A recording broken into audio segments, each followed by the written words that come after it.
Hello, everyone, and welcome to the 488th episode of Constructive Criticism. I am your host, Mason, and my co-host, Abe Stein. Abe, how you doing?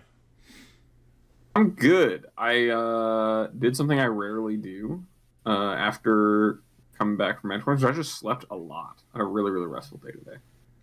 That is awesome. I drove home today, chillaxed a little bit myself, doing the podcast with you now. It's going to be a good night. That's all? It's just going to be a good night? It's going to be a good night. You ready? Just you know what? Not everything has to be a crazy stuff. This is going to be a good night. I'm going to talk to you. I'm going to go watch some anime. I'm going to hit the bed a little early. Call it a good day. What you watching? What am I watching? What's on your dock? I watched a little bit of anime today myself. Odd Taxi, I think is what it is. It's the one I've been putting it off for a while, and I decided to watch after the I watched Odd Taxi like maybe a year and a half ago. Incredible. You'll love it.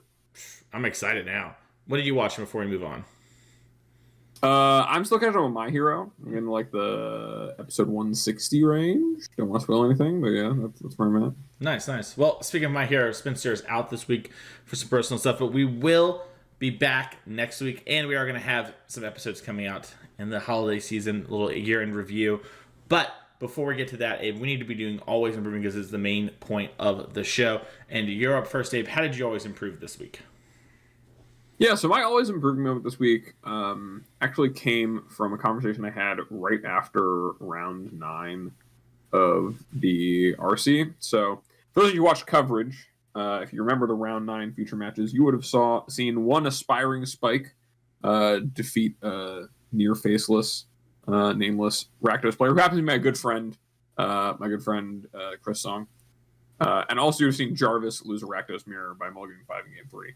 And so both of my friends, close friends who I worked with this event, lost playing their win-and-ins, and then were very, very, could tell they're just like kind of dejected, sad, frustrated about it as we're waiting around for dinner, waiting for people to be done so we can go get dinner after around 10, after like a grueling day. So I convinced them to play just like some Rakdos mirrors, like the Junderdome or whatever you want to call it, just to get their frustrations out, and also because I wanted to see just a bit of how the games play out because I haven't had a chance to play much of the Rakdos mirrors selfishly. So they agreed, and they were jamming back and forth, and there was the spot where something I hadn't really seen or thought about before until seeing it is, what is the best way to approach your opponent playing? They're playing the Rakdos mirror. Play Inti on turn 2 on the play. You're on the draw. And your best play is going to be to stomp the Inti with your Bone Crusher Giant. You play your second land. And now, Mason, pop quiz. I may not even quiz. I'm not even certain I'm absolutely correct in my evaluation of it. But when do you think the best time to stomp that Inti is? Yeah, it's interesting. My gut is that I would like to stomp it a little sooner than later, probably like on my main phase. It depends on my hand too, right? Because if the Bone Crusher is my only threat, I might want to stomp main phase so I don't get blown out by like a beginning of combat. They fatal push. I stomp. They fatal push the Inti. And I don't think I really want to let them have the trigger off the Inti. So I think most of the time when I'm on a low threat hand, I probably want to do it on my main phase. And if I have a high threat hand, and I'm willing to exchange Bone Crusher for a fatal push type spell, then I'll let them trigger it and then the target whatever and then stomp. So I think this is roughly what both Jarvis and my friend Chris were thinking, because Chris fired it on their main phase, and Jarvis, I think in the same position, which came up like once. I think he just did it at the beginning of combat. Now, after watching that, I didn't want to. They were like playing for pride and glory and whatever pride points they wanted to put on the line there. So I didn't want to intervene. But afterwards, I asked them the question of, like, what is the thought process and reasoning behind why you did it? Because personally, here's my evaluation of things. And you let me know, Mason, if you think this makes sense. I think the optimal thing to do in the Rakdos mirror, if you're on the draw in that exact position, is to allow them to attack for 2 and place their triggers on the stack and decide if they're going to discard or not before stomping. And here's why. Number one is that there's nothing, especially in open deck list, there's nothing that's going to stop the stomp from removing the Inti from play. And really the most important thing with the Inti, right, is not allowing it to snowball. and to generate card advantage off of things like Copter, or maybe generate a ton of repeated accrued advantage, like getting a counter and digging deeper to the things you want, more threats, whatever it is, from the triggers. So if you're killing the NT before it's a 3/3, you're still fine. But let's talk about NT's trigger, right? So NT's trigger turns your card in hand into a card that is off the top of your library, a random card that is only available to you on that turn. So that is actually, by my evaluation, worse than a card in hand. And obviously the context matters a lot, right? Like you were saying, if you would really fall behind or lose a ton by having them like push their NT in response, so then your Bone Crusher's gone forever, or stomp their own NT, then that might be a negative exchange for you. But I don't think that a lot of players on literally their turn 3 are going to be able to discern that that's the best play to be making, or it's going to say a lot about their hand to do it. And it's like, I would be pretty okay with that, because I want you to consider this scenario, Mason. Obviously, they're flooded. They have too many lands. They're going to discard a land and try to hit a spell. So some amount of times they'll hit another land, so they've remained card neutral. They'll hit a spell, in which case they've turned their land into a spell, which is a suboptimal outcome for you, but you couldn't know the context of their hand before that. Or C, they discard a land and hit a spell they can't cast, or like a Fatal Push for a creature you don't have, right? In which case they're down a card. Or alternatively, they could have too many spells in hand, be needing to hit a land, and they could discard a spell, like some removal spell they see they don't need, or a 3-drop they're not going to be able to cast, and hit another 3-drop they can't cast, or another removal spell, right? The same bricks apply. Hit the land, which is, again, suboptimal for you, given if you'd known their hand, but you can't in this scenario I'm talking about. So they've increased the quality of their card for the context of that draw, or they remain neutral on cards, and they have to cast that card right then and there, whichever one they revealed, which might be worse than, especially in the context of the Rakdos Mirror on turn 3, where Fable the Mirror Breaker is just the best thing to play on turn 3. So if they were going to curve NT into Fable, and now they've discarded, and they're like, okay, well, do I go down a card? Because I was either digging for that, digging for a land, or it was just best to try to get my thing to a 3/3 to prevent this from happening. Then I can play my Fable on turn 3. Or your opponent might choose not to discard, because they know that just going NT into Fable is going to be such a better curve than anything they could like discard into, and so they don't want to do this thing that's worse than looting. In this scenario with this draw. So, and I think that a lot of players this weekend, especially with a card like NT, and this is where it's really an always improvement for me, is taking the time to break down all of the trees available and discussing the logic behind a very micro play like this with these players, to just kind of try to come to a consensus or see how they felt about my evaluation of things, and if I was missing anything, and whether or not that was important to them. Because to me, it felt like the things that mattered the most were actually I would get the opportunity to go up a card on the exchange if they discarded it NT. There's a risk there that wasn't necessarily being evaluated by them, or when you said it, you don't want to give them the opportunity to get their trigger and get the value out of it. It's like, well, they're actually risking to get value. They're only going to stay card neutral at best, but they're getting selection advantage, which is kind of hard to quantify. So it's just really interesting to get into that. Or is the play pattern there on specifically the amount of mana they're going to have available, making it so that all of their alternative plays, they're going to save the NT, or maybe even make the NT not worth it. If I can kill the NT the next turn, or maybe even leave the NT around, might be better to kill the Fable token to avoid the game snowballing away, so I can play my own Fable, force them to discard, keep my Fable token, force them to answer that stuff, and then find my own Fatal Pushes to answer the NT, something like that. So it was just a really, it felt like a really interesting point in the game state to examine, that is especially brand new, with NT being such a new player to the Rakdos deck and the mirrors. And so it was just a really good conversation to get into. I don't know if you have anything you want to rebut about my thought process there. I have a lot of thoughts, and I'm really I would be really interested in like sinking our teeth in here and however long this takes, however long it takes. You know what I mean? Yeah. Okay. Just wanted to, before moving forward with that. Okay. So there are a couple things that jump out to me, and I don't know if I'm right or wrong. I'm just kind of thinking in real time here. So first, I think it depends on the type of Rakdos deck you are too, right? So for example, let's say you're the Giganta one that's curve is kind of lower. You have multiple Croxas, right? For example, I played against someone who I believe had 3 Croxas in their deck. And when they have something like Yeah, that was the systematic list, I think. I believe so, yeah. And Ellen Bogan did that, and like Sky qualified for the Pro Tour playing it, who I believe had 3 Croxas. Definitely at least had 2. I played them and lost, but I can't remember in the moment. That was also round 10, and we were both delirious. There was a moment where it was just we were both like, all right, we're in reality, we're here, you know. But anyways, so I think it matters a little bit on that kind of deck, you know. Like, for example, if my opponent has a bunch of Croxas, I think there's a lot more incentive. And I think, by the way, you would know that via Giganta being revealed. Like, if your opponent has Giganta, I think that moves the needle on, like, okay, I should probably kill this because them actually just moving through cards matters, right? Like, we joke and maybe don't really talk about velocity in a real way, but, like, moving through your deck is going to matter in these mirror matches when Croxa is a heavy player, right?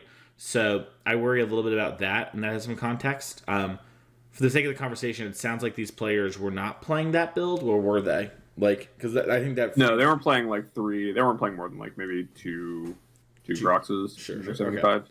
Yeah. So my next real thought is, I don't know if I want to give my opponent the choice of discarding, because I think a lot of it's predicated on them making a choice, and I would expect my opponents to make the right choice. Does that make sense? Like, if I'm making my opponent making a wrong choice, it's because that's my only out, right? Like, it doesn't even need to just be Jarvis or your friend too, like, are good, strong players. Like, just in general, I would assume my random Rakdos opponent's going to make the right choice. So I worry about giving them a chance to, you know, for example, there's a chance for me to get ahead. And I'm going to loop back to what you're saying there in a second. But, like, I think there's a chance for me to get ahead. And, like, yes, for example, if my opponent, you know, needs to make a land drop and hits Fable, that is like a huge advantage, right? They discard a spell, they hit a Fable, that's huge. But I also, you know, they might not even do that sort of thing, which is then neutral, right? So it doesn't really go anywhere. Or it like gives them a chance to get out of a sticky situation, right? Where they have too many lands. And the too many lands one is the one that like sticks out the most to me, where it's like, just even though they're going to remain card neutral on the land exchange, right? Where like, you know, I discard Haunted Ridge, hit, you know, let's say Blackcleave Cliffs. It is an exchange that is neutral, but I've got to move through a card, and I think moving through a card actually matters a fair bit, especially in these matchups where typically I feel like the Rakdos matchup is decided by like play skill and then the ability to weather the flood, if that makes sense. Like your ability to convert resources correctly. Like some of the best Rakdos players I've seen, or like some of the best players are like people who like sometimes held Fable for a turn because they could develop in a different way, fight over the opponent's resources a little bit, and gave them a chance that if they started to flood out, they would have more ability to rummage those lands away. Does that make sense? Or use their resources more effectively. So I'm a little hesitant. Now, I will say in your defense, I think that not enough people have had the thought that you had, nor did I think through it in that way. I think that's an important thing to consider in the sense of like, there is some real upside, and if I am in a bad position, or I am on a mulligan, or my hand is very land heavy, you know, I kept like a reasonable hand, I'm flooding out, maybe even on a mulligan, then I might need to take a risk and have things go that way. And thinking about it the way you did, I think, is important. I just have some reservations because I think, I maybe the velocity is the wrong word, and feel free to correct me if you have a better word here, but the like moving through the deck, I think is actually, it is, like you even said it, it's hard to quantify, and I don't know how to quantify it in a way that is like tactile, but to me, I'm just like, I can feel that matters, you know, like moving through cards matters, and only is going to be like good for me if they kind of get whiff punished, right? Like they discard a thing that kind of matters, they hit the Heartless Act of the Fatal Push or a Shieldred type thing, right? Like if they do something like that, that is a huge advantage for me. And thinking about NT, like you said, in that context, I think is important. but I think enough of the things break neutral or positive for them that I lean towards being like, hey, I don't want to let them get out of this sort of even state. Does that make sense? Yeah, so I think that a difference here in how we're thinking about it is that so first of all, there's like a lot that if you're listening here, like there's a lot that's very nuanced that's going to depend on the context of your hand, and like if they turn a land into a Thoughtseize, or like is your hand weak to something, or did you do the cards in your hand matter, and what happened on turn one can matter, like their lands, your lands. There's a lot of information there that will go into this, but at its bare bones, I think that while, especially with Kroxa, which cares about number of cards in your graveyard to escape, it's just a lot of things that mitigate the number of, like, I guess, mitigate the issue of like, oh, I didn't see enough actual exchanges of cardboard in order to escape this Kroxa yet, so I need more time. Like, Inti discarding, and then, like, if you discard a land and hit a land, and you play that land, like, it's basically like you had a fetch land, in terms of like being able to delve or escape the Kroxa. So it does get you one closer to that. That is a very valid point of it. I think that at the crux of this, though, is that for me is that I think that the idea that the best decision for your opponent when their hand like will always, like, them making the best decision for them, right? It could improve their card quality, but it's really they're taking a huge risk in discarding a card to try to get a different card if that's the primary function of it. Like, the +1/+1 counter actually does do a lot of carrying in terms like, oh, well, at least I got some form of advantage if they don't have a Copter, or they don't, like, they're not going to have a Fable Ravage or whatever. I have a blood token for Bloodtithe Harvester coming, to make it so they're gaining, like, positive cards on those exchanges, which is where I think Inti is best as far as, like, that effect, is that they're turning a card into something that has to be a card this turn. It's like they're never going to get that card back. They're only going to stay neutral on it. And, like, while it is important to, like, and given this is only talking about turn 2, I think that especially when the games slog out, like, it's better to avoid giving them the choice on, like, turn 4 or turn 6 or whatever, because at that point it's going to be more important to hit the cards that they're going to need to operate, right? If they, like, have a random, Bloodtithe Harvester or land or whatever, and, like, they really need a Kroxa, then you don't want to give them one more card at the Kroxa. But when the hands are still developing, you don't know necessarily what they need. They might not even know what they need, or they might just, like, it might be fine enough that they're willing to take the risk, and it's better for them to be growing this Inti anyway, right? There's, like, all of these possibilities. But, like, I think that as much as the velocity of digging through your deck faster, like, I think it is different if you know the context their deck has a lot of Kroxas, because it's more likely that they're going to not care about having discarded the Kroxa versus casting it, because they're actually fine with effectively gaining 2 mana in not having to have cast the Kroxa in the first place, towards casting it.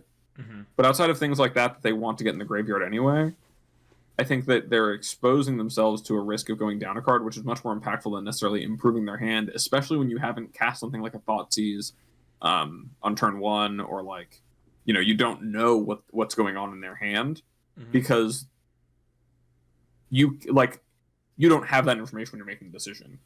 And while they do, if they do and their hand is good, then they don't discard at all, and then you can kill it, and you gain information based on what they're discarding too. Your next plays can be informed by, okay, they discarded a land, perhaps they do have a lot of lands in hand, and I want to make sure to prioritize answering the next threat rather than developing my own and, like, seeking to trade. Or, like, maybe they discarded a removal spell, and it's like, okay, maybe they have more removal spells and land, so I should lead on Graveyard Trespasser and force them to 2-4 on themselves rather than, a more important threat, or play Smuggler's Copter rather than my Inti, and leave up Fatal Push or whatever it is, because I don't want them to get the mana exchange on their turn of, with, like, Fatal Push untapped. Right, so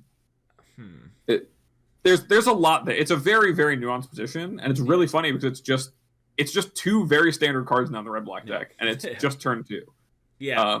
Which is something really great about Magic and great about there being so many new cards that are seeing play right now. Mhm. And I think this could probably be its own like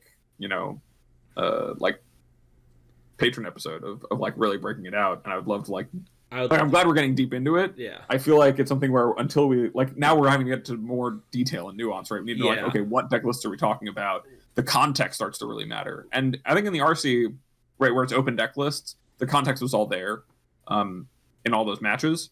And I think when they were jamming against each other, they knew their 75s too. But it's just something to think about. I found that having that conversation and really breaking it down with them and then also with other people in my Airbnb, it was like a lot of them had not considered just the actual mechanics of play. And I think it's really good to do that. That's why I wanted to share it. So, yeah, I don't want to delve. I mean, if you want to, we can. I will say one thing I meant to say earlier, and you kind of mentioned again, and it reminded me, is I think there's a little bit of sign of, one, I can figure out what's going on, and two, the NT might be a show of weakness on turn 2. So, NT, I think that, I understand that you know this, but just for listeners, NT triggers even if it's not the one attacking, right? And so a play like Copter is typically better in these kind of Rakdos matchups, right? Because it's like a thing that dodges all the kill spells. You can like play NT, get some value, right? Or like, you can play like a Blood Tithe Harvester, which applies a little bit more pressure, and then, like gets bigger, quicker with NT. So like, I almost think like NT is the worst thing you could play on turn 2. And, like in my mind's eye, I'm imagining like, okay, I'm sitting across from Abe. I picked up Jarvis's deck, and Abe's playing the deck 2 or whatever. We're playing the same deck, and I play NT on 2. And Abe goes land go, and the first 2 turns, like my turn 1 and Abe's turn 1, we did nothing. We just played land drops. Like, what kind of hand would Abe keep in the mirror match that like has that going on? And once again, there is a amount of like, hey, at the RC we have a mirror, and sort of like the context is going on here. But I think it is fair to assume that like I could snuff out there as some sort of kill spell. So giving me any sort of choice, I am a little hesitant on, outside of like extenuating circumstances that deviate from the norm. Does that make sense? Where like, yeah, I mean, like, I just have too much respect for the average Magic player, maybe. Where to me it's just like, well, you just wouldn't keep a hand that does nothing, right? And like, there's like, you just, I don't know. Maybe people would keep multiple Fables and Shieldreds, but I just think that like I wouldn't even pull the trigger unless it's like, all right, I'm discarding my second NT that I don't really care about because I know I'm going to play a Fable and I just want to hit a land drop off the top of my deck because I want to make that land, and if I hit anything else, it's plus value, and my Fable is a strong card for smoothing and getting through the mid game as well, and so I'll develop it later. So I'm a little hesitant about this. I stand by, I think it is good to think about. I think there's a lot of nuance to it, and I would love to talk about it more in the future, especially with like, I would be really interested to see what Ginger thinks about this in the aggregate. Without, I was gonna say, yeah, we might need to rope him a Patreon episode. And I also we could just blow up Magic Twitter for a bit. I was gonna say we should definitely tweet this. Actually, like I actually have the cards. Like I might just like create a video like, this is it. I had a conversation with a friend. What do you think is the optimal play here? Because I think it's really interesting. And I think one thing to what you're saying about like the context of the hands is that I think as the player on the draw, like if we're playing Rakdos Mirror on the draw, me having Bone Crusher Giant there, like if my hand is like Bone Crusher Fable, like Copter, Harvester or whatever, and like 3 lands, that's a very reasonable hand to keep on the draw. Whereas like on the play, I think it's a show of weakness. Agreed. Right, like for you to play NT on the play is more of a show of weakness. My hand can still be a lot of things. Like me playing Copter in your NT just means, right, if you were to play Copter and I play Copter, that's just what it is. I just have Stomp. But if you're playing NT, that's where it starts to open up. And it's a really, really, it's just a really dynamic position. These mid-range mirrors are really cool. So yeah, let's loop in Ginger. Yeah. On Twitter at least, and we'll burn the website down for.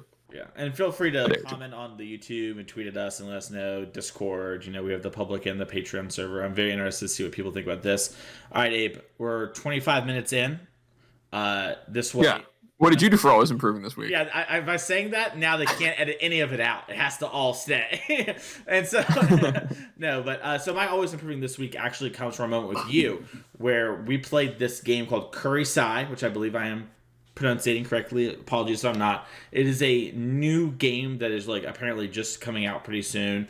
And one of our mutual friends, Sukinik, proxied it up and brought it to the thing, and he's like, oh, I can't wait to buy this, so I just had to proxy that before the RC. And you were showing me how to play this game, and you call it Rock, Paper, Samurai.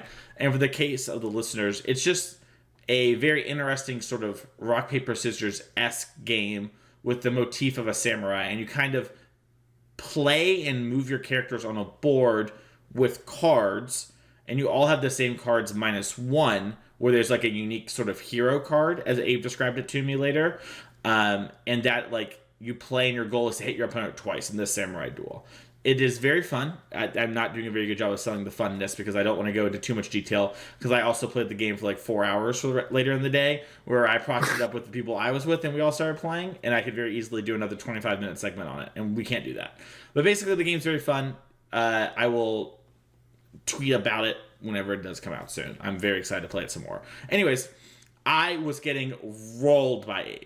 I mean, I think we played for about an hour, Abe, and before I won my first game, which was 9 games, and other people tagged in and played some, and they kind of picked up a little quicker, and I just couldn't get it. And I will say, in my defense, I think that even if the game had been more clear and we hadn't been like playing with a proxied version, I don't think I would have got it in the first like 5 or 6 games, just like knowing myself. I do think I spewed a game or two where I clearly remember thinking, I did everything right, but somehow I didn't hit Abe. I don't understand this game. Like, how am I always whiffing on him? But it was a learning moment, and I asked you sort of like, hey, how, like, I think I said, like, if you were to give me actionable feedback on how to improve, what would you tell me? And you described it to me as a fighting game. You know, you're like, imagine it like it's Smash or Street Fighter, and we're talking about neutrals and whiffs and stuff like that. And I was like, okay. And then it was funny. You said, I think I'm going to lose now, which I don't know if you were serious or not when you said it. But then I beat you back to back. I was like, okay, I got to go. I've got to change and do stuff. But, you know, I ended up playing more, and I was, like, actually able to play. But, like, as soon as you told me that, the whole game just clicked instantly. And the always improving moment was relearning something I knew about myself, but had just maybe gotten too confident or forgotten or wasn't applying the situation that I should apply when I'm struggling to learn something, is that I'm a very visual person, and I'm someone who understands things when related to other things. Like, even if it doesn't make perfect sense, like the analogy isn't one-to-one, if I can frame something in a context or make it visual, I understand it so much better. So when it was just cards with words, I couldn't understand what was going on. But once Abe just told it to me, it's like, oh, it's like Street Fighter, and, you know, I'm dashing in and uppercutting. It's like, oh, and like once he told me that like the 3 special cards are like your hero, right? Like you'd play Ryuk different than you would play Chun-Li. It was like, that makes perfect sense. And as soon as I got that, the whole game opened up to me, you know? And that was like just a really good always improving moment for me of like, one, you know, like knowing the way I visually learn, but 2, also framing things in the context that I kind of know for them, even if like, you know, maybe if I'm struggling with something, I should try to think, like, how is this similar to something else I already know about, you know? So, that was my always improving moment. Lateral thinking, baby. It works. It's true. Awesome. Well, I did think I was going to lose, by the way. I was like, oh, no. I'm definitely worse at fighting games than you, so I'm... I was really glad that I 2-0'd because it, like, wasn't a fluke or whatever. Like, I was talking on the way out, I was like, I'm so glad that I 2-0'd, like, after, like, he told me or whatever, so that I can sleep knowing it wasn't a fluke, that I actually understood a little bit, and maybe if we kept going, Abe would adapt, you know, like, I don't think it'd be undefeated my way, but I knew that it wasn't a fluke. That's all I knew. You know, yeah. I understood, and that was high dopamine moment for Mason. Yeah, credits can roll, you can go on to the next episode, but yeah. No. And then I blew Honorog's mind later in the day. But that's a different story for a different time. Anyway, I played against someone else, a side story. I played against someone else. I was teaching them, and I lost like the first 3 games against them, and then I started kind of winning. And I said the download's complete, and I won my first game against Honorog, and it was like midnight, whatever. We're all like talking a little smack, and I go, Honorog's download was like a megabyte. It was pretty quick. And he was like just took the biggest drink of water when I said that. It was very funny. This game is very fun. I can't wait for it to come out. Anyways, on to the main topic for today's episode, which is the RC in Atlanta and Pioneer going forward. If you missed it over the last couple of weeks, totally understandable. It's the holidays. The RC in Atlanta this past weekend happened, which apparently, Abe, was the highest attended invite-only Magic tournament of all time. It's something that we have now competed in. And it was a huge shakeup. We had the Copter unban, the Appraiser ban, and the Karn ban that we talked about on the podcast just 2 weeks ago. Players came in there, and on Sunday night, Monday morning, the world really woke up to the Amalia combo. And a lot of things changed, but before we get into that, I do want to talk a bit about our prep. And I'll sort of start first here and then pass on to you. I worked with some people. I talked a little bit with you, and I talked a little bit with I talked a little bit with Jesse, but a lot with Bob and Cheese. Because Bob and Cheese was sort of the person that kind of was the straw that broke the camel's back. I don't know how your thoughts on Amalia went. For what it's worth, I ended up playing Amalia in the tournament. But Bob is someone who does have a tendency to like those kind of decks, but won't really endorse things unless he thinks it's actually good. And Bob was very helpful at crystallizing his thoughts as to why he thought the deck was good and why he thought the strengths of it were, and sort of his learnings from playing were very helpful. And just talking to him about why you're doing these things, what are the strengths, what are the weaknesses, was all very big and helpful for me. But I also, besides that, worked with a bunch of people from coaching who we had a testing group together and all worked together, which was a really fun and cool experience. Shout out to the Frog Squad. But basically, that was my preparation for the event. And, I was really happy with Mono Green up until Sunday morning. I thought I was going to play Mono Green. I think the Mono Green Devotion deck, not ramp, but still the deck we played of old, just with some Vivians and Ulvenwald oddities and a real sideboard, is a very reasonable and strong deck in Pioneer. It is very bad against Amalia combo, which is a really rough place to be. But I think that deck is a totally reasonable deck, and had Amalia combo not been a huge part of the format, I would have been very happy to play it. But hopefully ended up switching to Amalia and just grinding a bunch, figuring out sort of sideboard plans for the first 2 or 3 days until Wednesday, and then spent basically all of Wednesday thinking about how I wanted to play the games. Traveled to the RC on Thursday, and then locked in my deck pretty early on Friday morning. Everyone was kind of going around talking and stuff, and I made one slight change, but besides that, felt pretty good about stuff, and basically was okay, the whole room seems to be acknowledging Amalia is real. I will play the extra removal spell on my sideboard for the mirror, and I'll play the extra Skyclave in my main for things like main deck Grafdigger's Cage that I played against and things of that nature, which weren't good enough, by the way. I beat all the main deck hate cards. Crazy how these things happen. But that was my preparation. Abe, what about yours? Yeah, so I was actually in a very similar boat as you leading up until Sunday. I was from the time where the ban announcement happened, and Copper was unbanned. I started by playing some Copper decks, but I wasn't really impressed by many of the ones I was playing, especially the Rakdos Copper decks that hadn't started playing a bunch of Inties and leading into being a little more aggressive, and were still kind of taking shape. And it wasn't really what I necessarily wanted to be doing, so I was okay, well, what about green? Because green's mana engine is still the most powerful, one of the most powerful things you can do in the format. And I think it's going to fall off of people's radar. It could be really well positioned. And I was very, very comfortable with the deck. I felt like I was doing well with it. Had even improved my matchup against things like blue-white.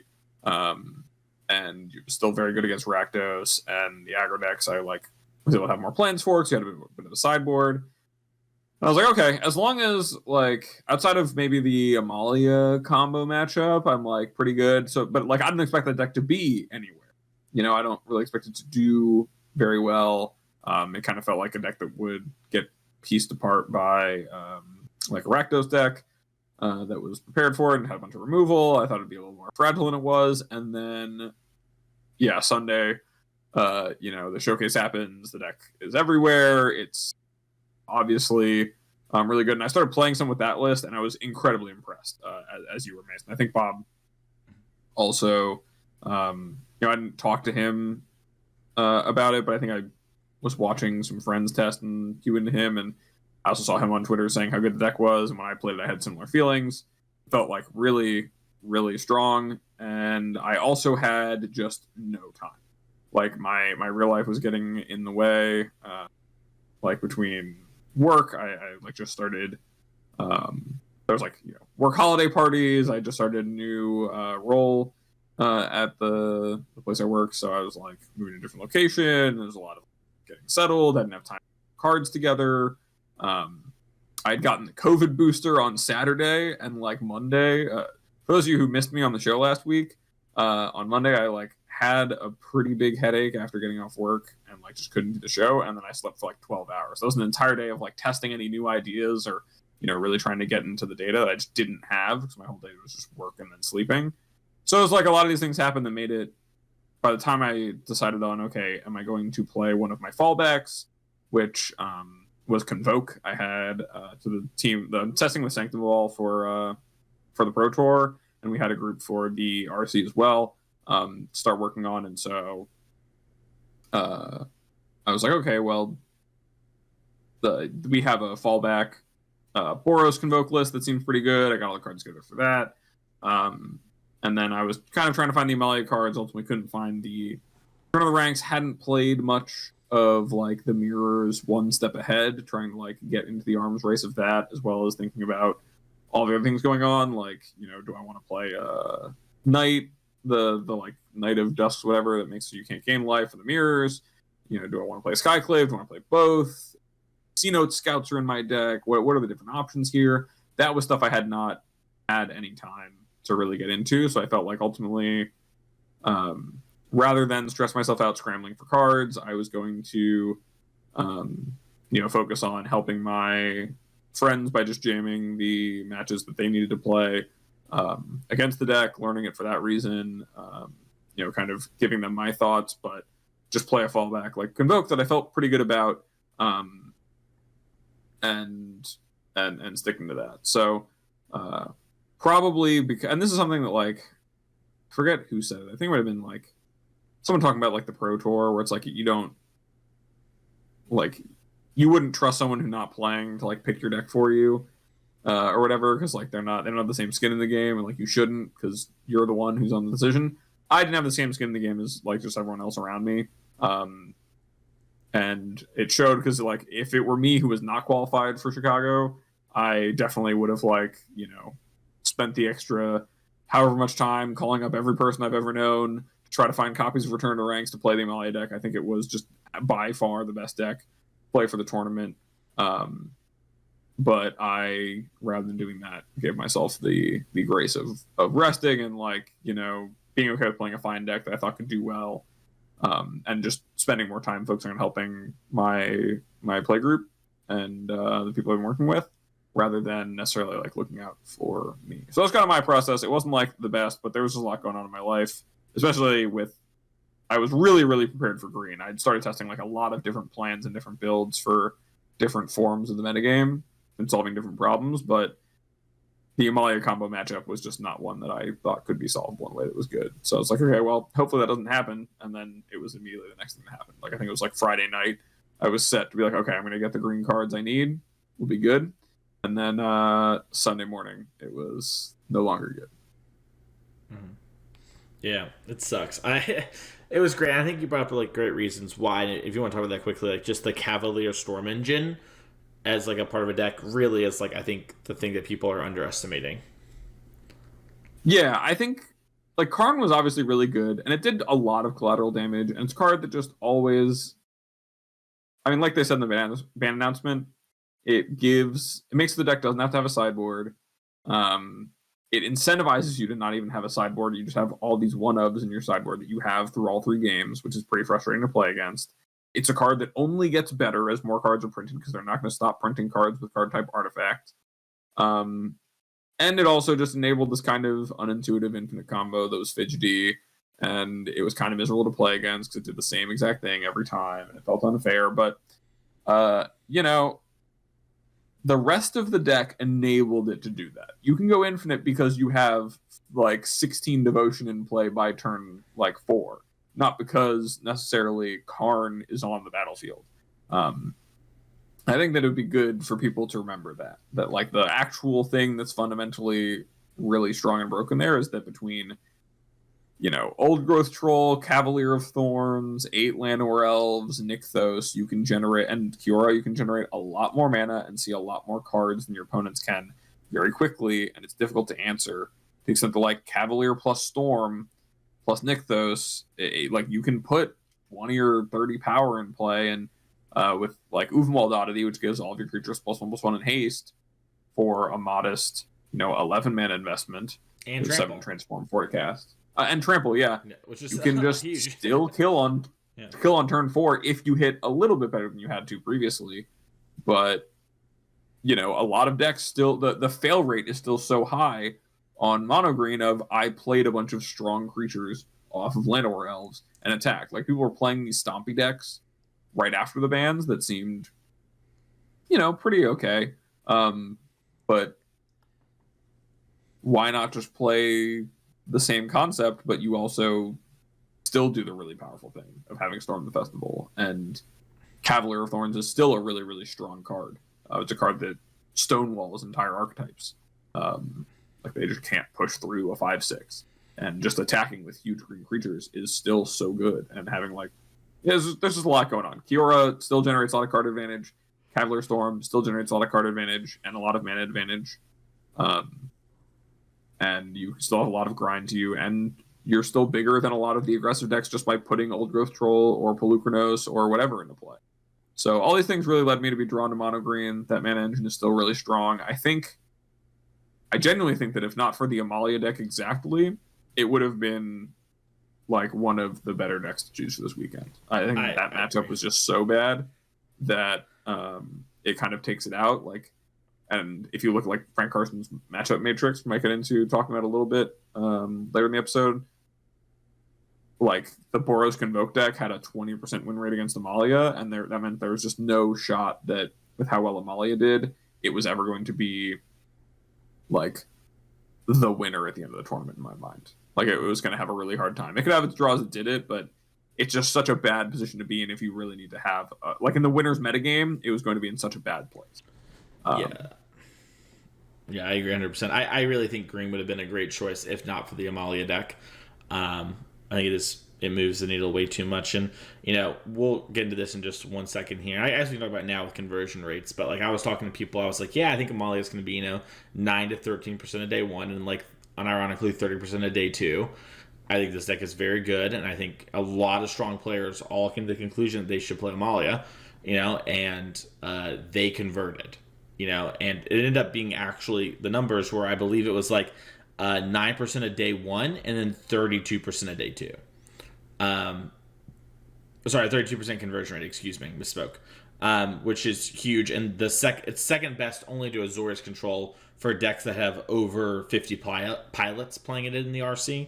A few decks with 15 pilots had a better conversion rate than both of these decks, but for the most part, Amalia was just the second best conversion rate deck, and Blue-White Control, which we'll get into a little bit here soon as well, was just the winning deck of the tournament and the deck that converted the best. So I think this deck is really strong, and I pulled Heaven and Earth down. Like Abe was talking about, he didn't have the skin in the game. I did, and I was like, give me these return to the ranks, please someone find them, and so I was able to get the deck together. I feel very happy about it. I think the deck is very strong, and I don't know what's going to hold in the future with Pioneer, what things are going to happen, but to me, I get very similar vibes that I had with Green sort of early on, where it's I might just be playing this until something so improves me it's not playable. You know what I mean? Because the core shell of the deck is so strong and the game plan is so good, and I think there are a lot of weird and interesting directions to take things. And I posted a weird Luca list on Twitter that has Yorion, but I don't think you need to do crazy stuff like that to even take it. I think there's just different ways to build the deck. Brendan DeCandia, someone who I worked with for the Lorcana Invitational, and now a friend, I played against him in round 9 of the event, and he had no Gilded Gooses, 3 Thraben Inspectors, and a very different sideboard than most people, ended up converting to the Pro Tour. And, brought up how, Thraben Inspector opens up new combo lines where you're sort of Amalia comboing and you find your Corda Calling, and then you can pop your clue to draw the core to find your Dina to then, kill them.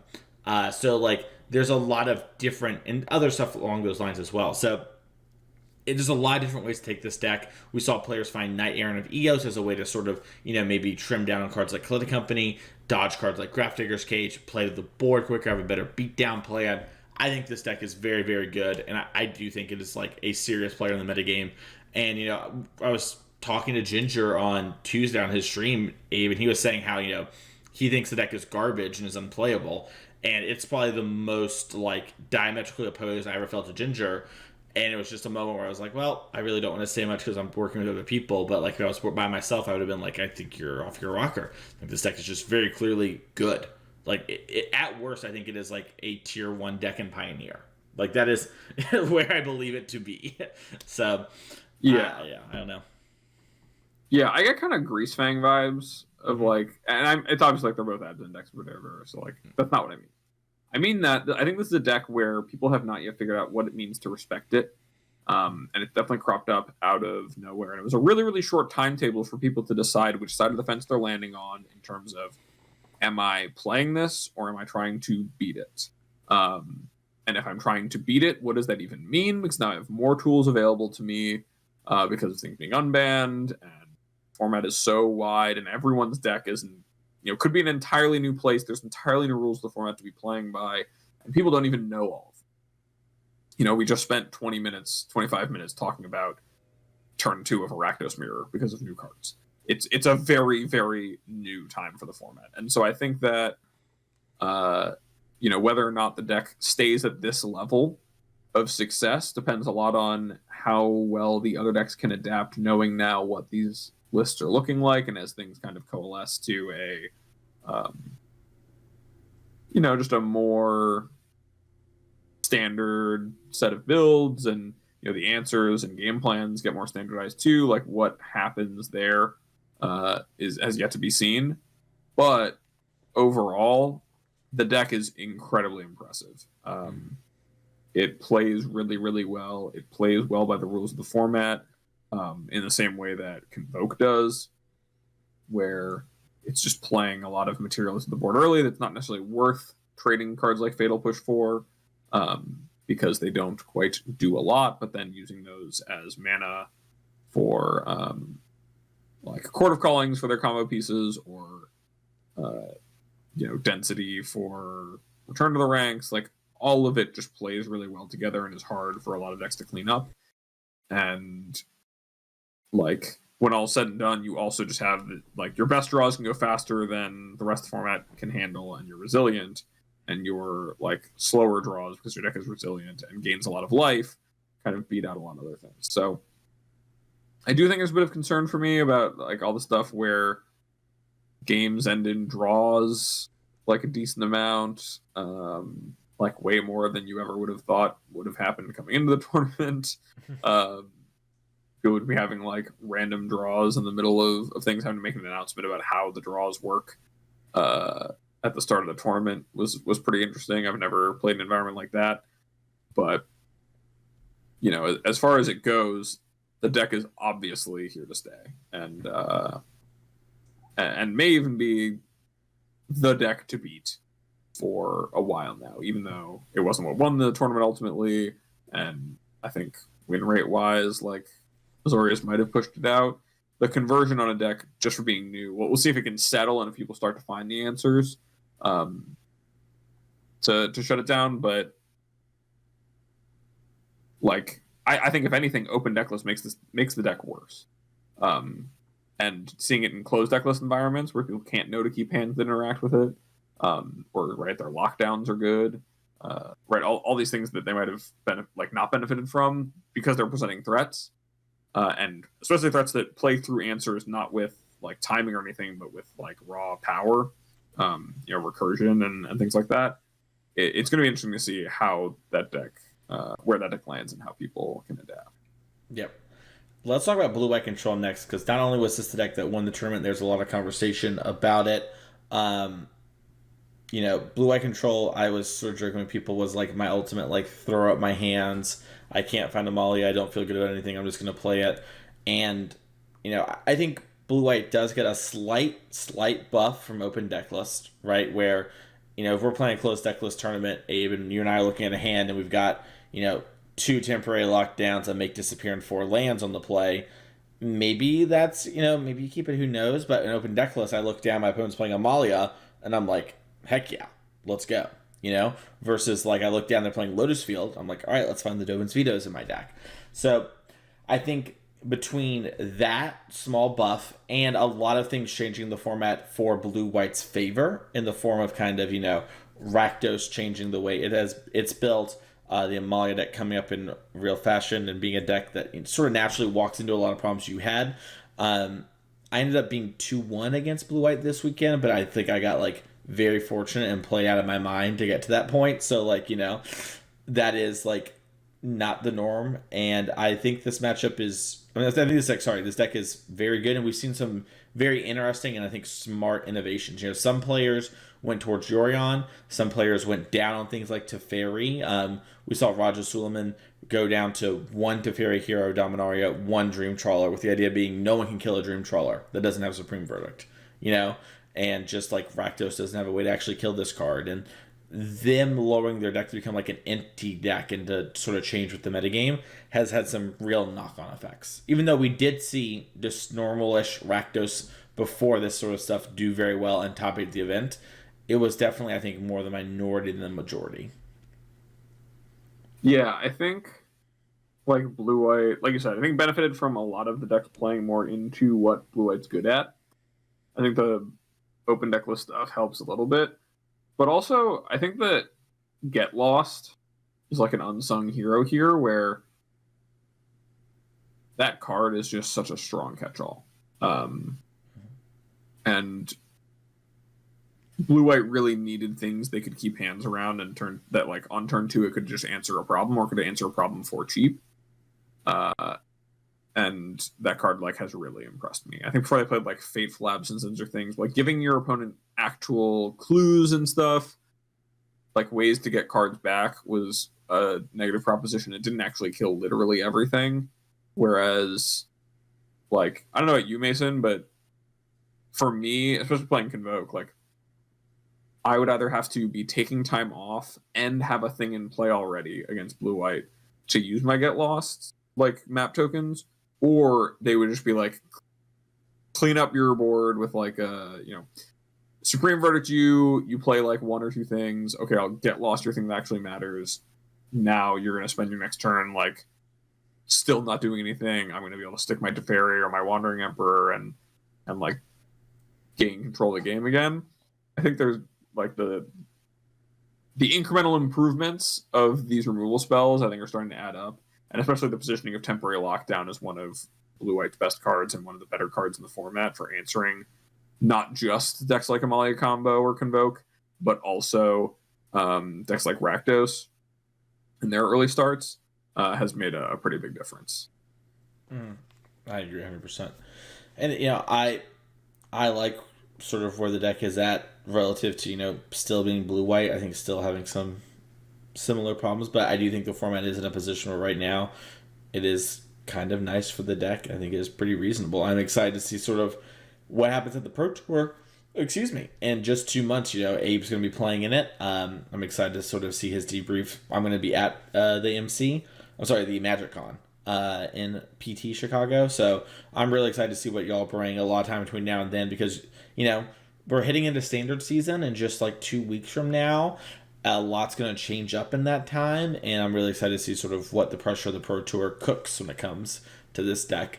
I do sort of want to talk a bit about Rakdos NT versus Rakdos Mid, because we had spent some time earlier in the show sort of hinting and going over that, but Abe, what sort of happened to the Rakdos decks over this last 2 weeks? Yeah, so there's kind of been a lot of different directions people have tried to take the Rakdos decks. It's gone from people kind of playing these more, I don't know, so we call them aggro builds of it with inties, and I've seen some people even go as far as playing some 1-drops, a bunch of copters, cutting down on things like Shoulderids or Archfiend of the Draws to play just more Croxas, fewer Bone Crusher Giants, fewer Graveyard Trespassers, really leaning like leaning down the mana curve of the deck, to make it play a lot more in the early game and lean into how good Smuggler's Copter is versus, what we had seen previously, which is a deck that was trying to play the game in a more attrition-y way with maybe some Reckoner Bank Busters, things to give advantage and be like, okay, we'll trade off cards early and then I'll have the best thing standing late, or I'll have the more resources as the game goes on, and that will weather you out. So kind of from a larger review, it's really just started to see this these different camps forming around what are the cards that are most important to be enabling, and I think especially the synergy between Smuggler's Copter and Inti, where you get to copter loot. The loot generates a card off the card you're discarding, as well as drawing you a card to replace it. So kind of drawing 1.5 cards. If you loot away a land and then hit a land, you just got a land for free and the card you drew off the loot, which is just incredibly powerful. And also means your deck just has more 2-drops in it. So you're cutting down on the, what was it, Arilax called it, the classic mid-range problem of all your cards are bad, and in this case they all cost 3 mana. Is now they all cost 2 mana, so my deck's way better. I don't know if you have anything more you want to add around that outside of I think I might have brushed over it, but the Kroxa stuff is something that we talked about a little bit, where Andrew Ellenbogen had really been a proponent of playing just many Kroxas because you do so much discarding, and also Shieldred is not the card it used to be as the games have become a lot more condensed and a lot faster. It's not really about, okay, let's sit around and wait for this thing to kill you, even though it's a good card. About things like green or a lot of the aggro decks, but with a combo deck being the way that the game's ending, or sweepers being good against you because you have more creatures now. Even against blue-white, something like Shieldred isn't necessarily the best. Yeah. Yeah, it's not anything that you want to add. No, I that's a good point I was going to mention. Doesn't have anything to add. I would say that one thing to think about Kroxa is that Kroxa is your 4-drop, and what happens a lot with Kroxa is it actually just gets rummaged away or looted away. Fables, Blood, Inti, Looter Scooter. You have a lot of ways to just move through your deck, right? And we talked about velocity, and maybe that's something that will come up in an episode sooner than later. But you can move through your deck pretty quickly, and the Kroxa also lines up pretty well with a lot of the decks we're talking about. I think it is strong against Arclight Phoenix. People tell me oh, they're going to discard the Phoenix, but unless that exact interaction happens, getting a card out of them, especially when they're maybe lower on cards, and getting something like a Treasure Cruise can be really important. It's a big body that's good. Phoenix is a very strong deck. We'll get into in a second here. Against the Amalia deck, there's a weird play pattern where they often want to hold their strongest card to play last, right?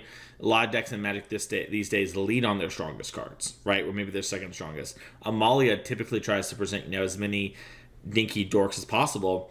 And this is why cards like Go Blank, I think, are actually good against the Amalia deck, because, hitting the graveyard is nice, and if you're applying pressure and you just clean up that plus Mind Rot them, that's actually kind of effective.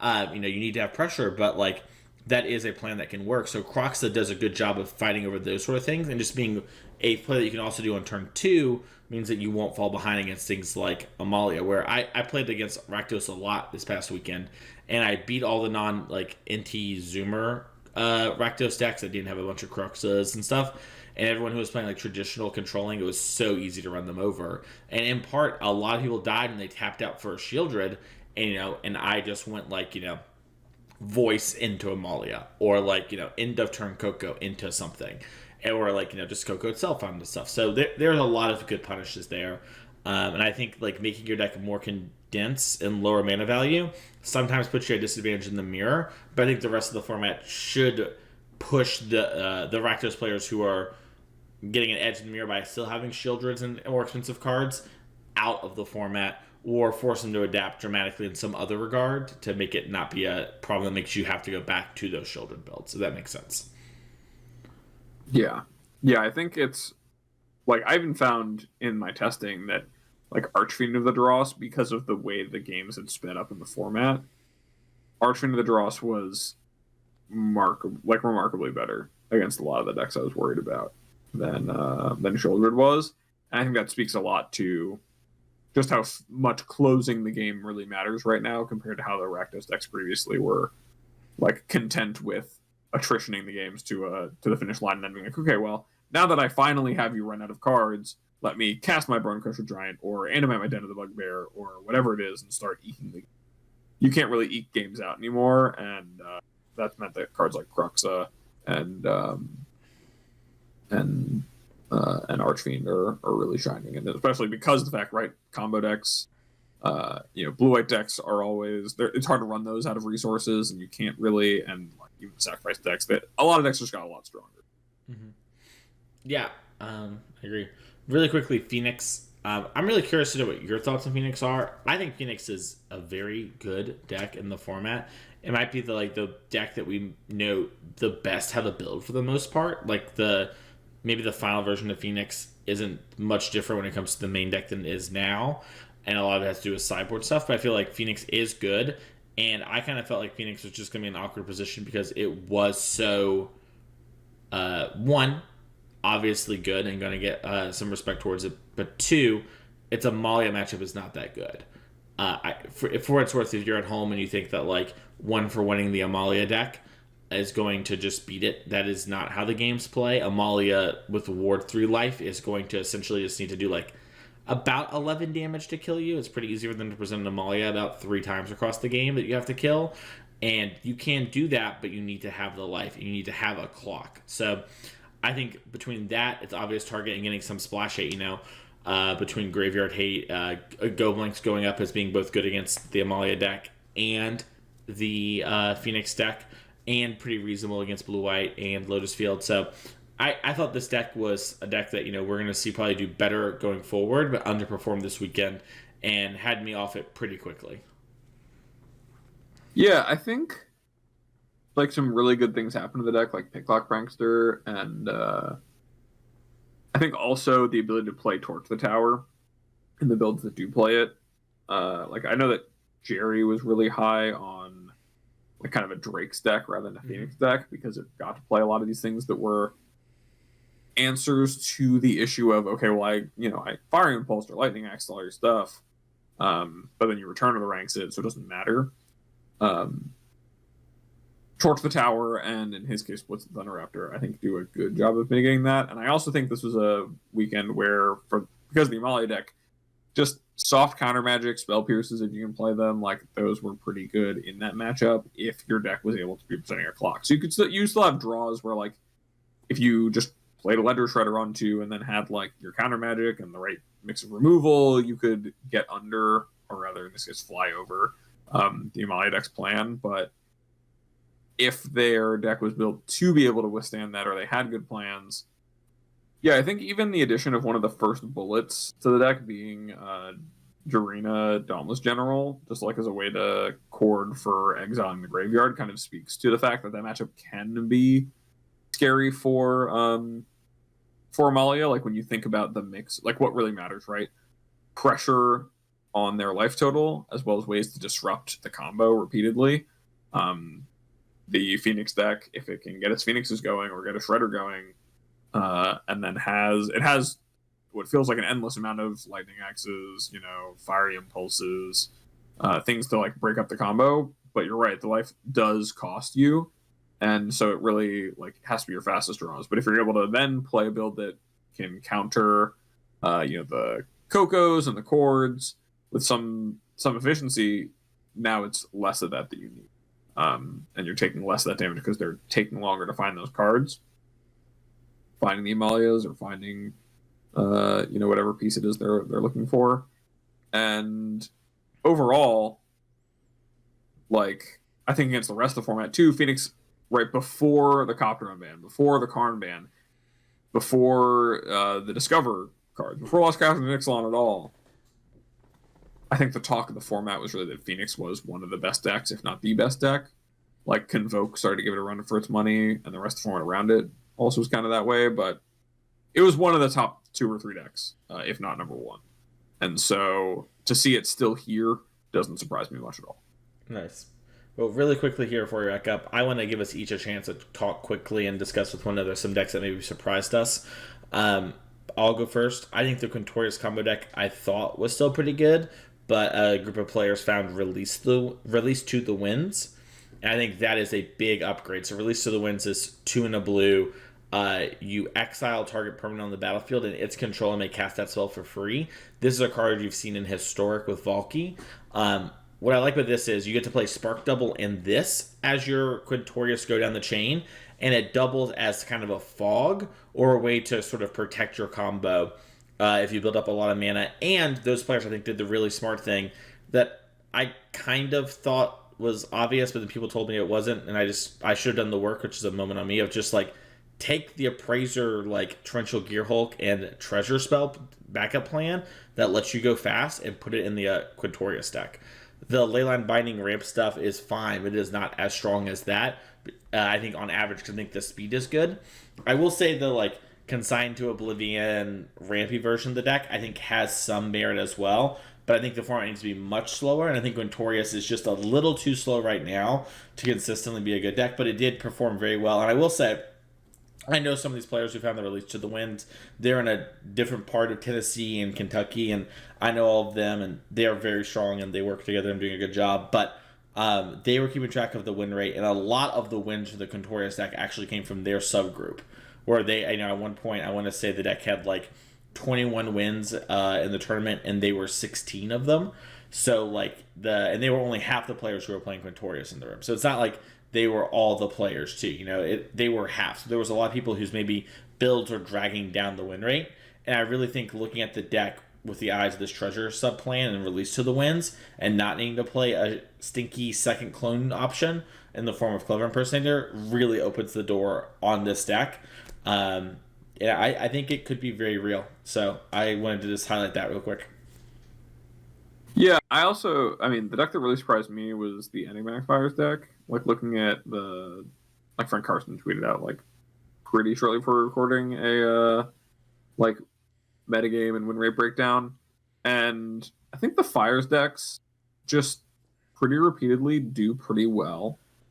And people don't talk about them or play them much. But this was not an exception for that. Like, it was good against Rakdos. It did fine to good against Amalia.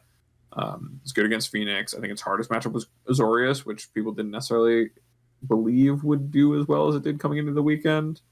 Because like always gets, I mean, even on this show, we've like talked about it, like not necessarily the best. I'm still not a true believer, even though it had a great weekend. I'm not sure the metagame conditions will do for it, but it's just one of those things where that deck continues to be a really cool puzzle to solve, and the people who are playing it, doing it, are getting rewarded for doing it and performing well and having a pretty good win rate with it. So it's something where, you know, as I'm preparing for the PT, I'm going to want to spend some hours playing the deck to see if I can figure out if it's something that's right for me or if I should be kind of sticking where I'm at. Compared to something that's safe like Boros Convoke that I played, where it was good, but just fine. Yeah, I will say this. You and I both like talked about Bob and Cheese earlier, and Bob has just been banging the Ignamic Fires drum now for like 9 months and has consistently done amazing with it. And you and I, you know, we had Green before, which I think we're on the right side of history when it comes to that. But it might be time to be like, dang, you know, Bob and Cheese kind of doesn't miss that much. It's a name that I think doesn't get enough respect, you know? Bob doesn't get to play as much as other people, like, had to give up approach or invite because, you know, has a kid coming and stuff like that, and, you know, puts in a lot of good work and does really well. And, you know, it's funny, Bob, like, plays a lot, you know, like, at night, basically, when he can, but he does play, and, like, typically has a good idea of this sort of stuff. And typically, when you, like, look at the time in which Bob tweets about something or talks about something and line it up to, like, kind of what the history was there, Bob is right a lot of the time, I think for a lot of the right reasons. You know what I mean? So maybe that's a sign that you and I need to ring-a-ding-ding Bob and Cheese about this deck. Oh, I mean, I just gotta say, this is some deep cut lore that not many were around for. But when I started playing Hammer, that was Bob and Cheese. That's, yeah, you know, like Bob, like Bob don't in leagues. He was like unkillable. Bob don't miss a lot. Yeah, Bob was like, "Hey guys, I keep on bonking everyone." I'm like, "Dang, that's crazy." And I started doing. I was like, "Hey guys, I'm bonking everyone." So, you know, like he does. I think, you know, big shout out to him. Like, he did qualify the last time I was in Atlanta, and we talked about that on the show a bit. The first RC that there was, and then did have to he did requalify, chain a PT, and then have to give up his invite, which is chaining PTs is not easy, and it respect to him. Yeah. That's all. We can move on. Yeah, we can move on. I don't know. I will say this. At one point when asking Bob questions, I mentioned earlier, Bob did tell me the Mason met the no one is beating me phase, so I don't sideboard. And which I thought was very funny. And there's a Discord message and some chat where Bob's like, I haven't sideboarded in 7 matches. I'm undefeated. I don't know. I think my sideboard was kind of bad. Maybe these cards would be good. Which I thought was very funny. And he was just running the 60 card Amalia deck down mid and winning. But anyways, what do we think this means for Pioneer, and sort of what is your big takeaway from all of this weekend's event? Obviously, you're going to be preparing for the Pro Tour. I don't want to really hit you up as you start to really dig deep into that. So this is going to be kind of my last chance to talk to you about this. What are your thoughts going forward? What do you kind of expect? What are you willing to share? Yeah. What do I think? I think that the Amalia deck is presenting an entirely new problem to the format, and with effectively, and so is Copter, and so is Lost Castle Salon. All these things have changed a lot. The format is very different than it was 2 weeks ago, very different than it was 2 months ago.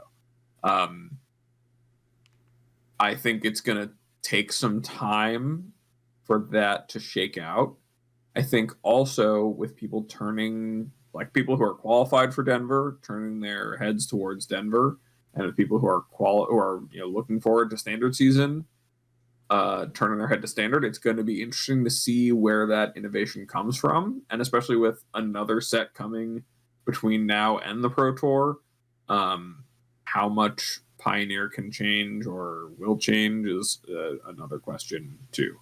So, coming out of it, if I had to play the RC, another RC tomorrow, with all the information that's out there, I would put it on people to keep on finding answers to Amalia. I think Amalia is the biggest question mark as far as how to beat it out there in the format, and I think people need to really dig in and figure that out.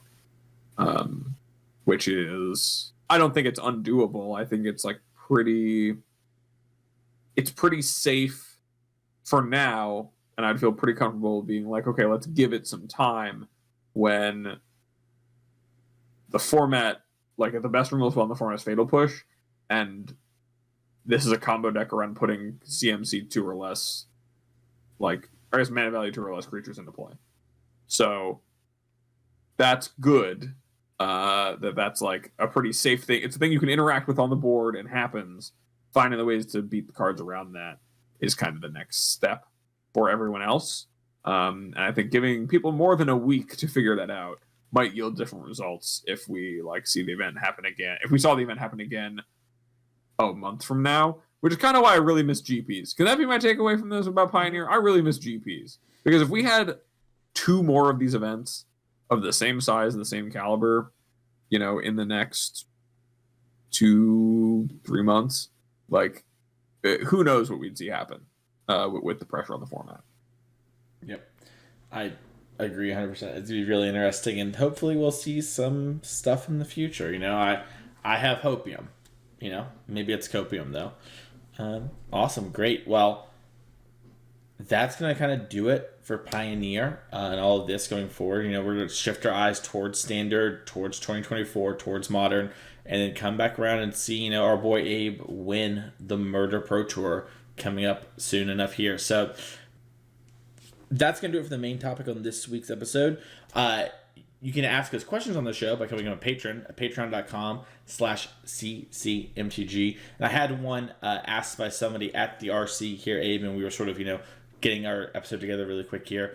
And the Patreon question I had there was, what was your favorite Magic memory from this past weekend? They kind of said, hey, can you ask this one on the show? I was like, sure, let's do it. Then everyone in the Discord, they said, so Abe, what was your favorite Magic memory from this past weekend? Let's see. My favorite Magic memory from this weekend, probably, it was a good weekend for Magic. I would say it was probably getting FOMO from looking at Jonathan Skennick's deck. For those of you who don't know, he played a Picnic Ruiner, like Gruul aggro deck. It's basically like red, mono red with some green around the card. Picnic Ruiner from Wild Veldrain, the 2/2 that gets double strike if you have if you have attack with it while you have a creature power 4 or greater. So it played like 4 of those: Soulscar Mage, Monocyte Swift Spear, Kumano Faces Kakazan, Voldaren Thrillseeker, Collision Colossus, which is a combat trick that is like, it's a split card that's 1 and a red-green hybrid, deals 6 to a flying creature, or green-red +4/+2 and trample. And it had monstrous rage, the +2/+0, and put a monster roll on it on a creature. So it was just like a really cool, like, punk you out combo aggro deck with like using the double strike or using Voldaren Thrillseeker plus the pump spells to deal a bunch of damage. And just the stories from his matches, he went 4-0 then 0-4,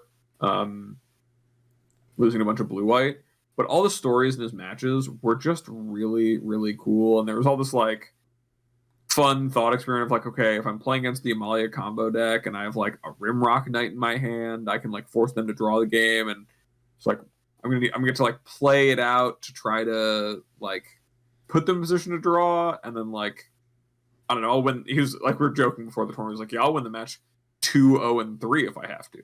Like, you know, like I'll just try, if I'm losing game 1, I'll just try to draw it when they try to combo, and then like, you know, if I'm losing a game, that's on me. So yeah, it was just a really, really cool to see him build a deck that was so unique compared to what a lot of people were doing, and for it to look really cool and good. And that's something else I'm gonna probably be looking into as well, just because I like those kinds of decks. I hope I see 4 copies of Picnic Runner registered, and you next to Cedric Phillips on the Pro Tour during the deck list profile. That's a dream come true. That's a dream come true for your boy here. So, you know, don't let that affect your decisions, but that would be sick. I hope it's the right choice. Mine, I really actually enjoyed. I walked. This isn't my favorite memory, but I walked over to like Abe and Sukinik, and Sukinik goes, "Hey, how would you sideboard versus Amalia, and what would your game plan be in the way of approaching the game?" And like hands me this Picnic Runner deck list, you know? And then we spent like 10 minutes talking about like how would we play the games and how would we like and what to do, et cetera, et cetera. It was a really interesting thing because you just hadn't had time to play that many games, and so that was fun. One of my favorites though was on Friday in the hall. I was there to kind of bird LCQs and talk to people. And the thing that kept happening is people would say, I have a really good Amalia matchup. And I would say, wow, I would love to practice this matchup. And then I would beat the tar out of them playing Amalia. And in fact, I lost 1 game across... I lost 2 games across multiple things. By the end of all the... I technically played some more later on where it was like, you know, like, hey, this, whatever. But, you know, like, especially people with their 1-for-1 decks where they were like, I am going to interact with you or whatever, and then I will just kill your Amalia, idiot. Like, welcome to the year 2023. It's about to be 2024. Your all kill spell deck that like 1-for-1s doesn't have Wrath is not going to beat my like creatures that are 1.5 cards of value every time. And it was just like eye opening. And I think it makes sense, but like I beat a Phoenix player and he went and bought Graph Digger's cages and put them in his sideboard. Like I just beat him up so bad and explained like why he couldn't win. And I think he is supposed to cut his Phoenixes because they're clunky and bring in Graph Digger's cages and some other stuff. But it's just very funny to like basically like put the fear of God in someone and have them be like, yep, my Arclight Phoenix deck needs Graph Digger's cage. And that was a great experience. So, you know what? If I'm going to add one more, I did have a really, really fun match against Doomwake during the tournament. I didn't know y'all got paired. Round 5. Yeah, we played round 5. I remember it was round 4. He was playing Gruul, and I'm playing Boris Invoke. And I win game 1. And then in game 2, I'm on the draw. And I have like a pretty strong opener that's going to like put a bunch of stuff into play. And he goes turn 1 Elf, turn 2 Rampaging Ferocidon. And I was like, oh, I should have played this Ornithopter out. I forgot he might play it. Like, I didn't think he'd have Frost on. Maybe it makes sense that he would. But I was like, okay, well, I'll take one more damage. So I like play the Ornithopter and like Rebirth and Convoke all this stuff. By the end of that game, the Ferocity dealt me 15 points of damage. I dealt 1 to myself with a Battlefield Forge. And I stopped playing more things out into the board because I didn't want to die to like getting stomped if I drew an Imidane's Recruiter, which would win the game on the spot. And yeah, none of that was combat damage, by the way. It was all triggers that happened that dealt me damage. That's and sick. I very easily won that game. It was just not even close. Like Doomwick and I just sat there, and I was like, "Yeah, I'll just take all these triggers." You cannot beat this Warden unless you draw a Crowan War, and I have, I have a chop down for my own Warden, and I have a second Warden as well. And if I draw this Imidane's Recruiter at any point, you die. So it's just like didn't matter. Took 14 damage to the card he played on turn, or 15 damage to the card he played on turn 2. And yeah, the game was just not even close. That's so sick. Awesome. Well, another way to get some interaction on the show is to leave a comment on YouTube. We didn't have one for last week's episode, but if you want to support the show, engaging on social media and stuff like that is great. It's always appreciated. Speaking of engagement, if you want to find me, you can find me on Twitter at Mason E. Clark. If you want to get coached, you can reach out via that same Twitter DM or my email, which is masoneClark@gmail.com. Put coaching in the description. You can find me over at twitch.tv/TheMasonClark. And I will be at MagicCon Chicago later in the year. And I'm going to be at the SCG in Cincinnati as well at the beginning of the year. So if you want to see me there, come and say hi. I got to meet a lot of people this weekend, hand out a lot of wristbands. It was really fun. You're never a bother. I want to meet you. I want to talk to you. So come up and say hi. Abe, if someone wants to find you, where can they go? Yeah, you can find me over at twitter.com/morenothings. I had a really great time this weekend. I'm really looking forward to the RC in Denver and the PT and seeing you there, Mason, at MagicCon. But because of that, I'm not really taking on new coaching right now. If you're gonna want help for those events, you should look to Mason or Spencer, who are both great. Spencer, you can find over at Heezy Game Media and the Heezy Game Media Discord. You can find him at Spencer13H on X, right? Mm-hmm. Anything else I'm forgetting for him, Spencer? I can't remember the whole thing, Mason. You got it all. There's also the Need to Nerd podcast, which is a bi-weekly podcast True. on agriculture. So there you go. Thank you all so much for listening. Have a happy holiday, and we'll see you all next week for another episode of CCMTG.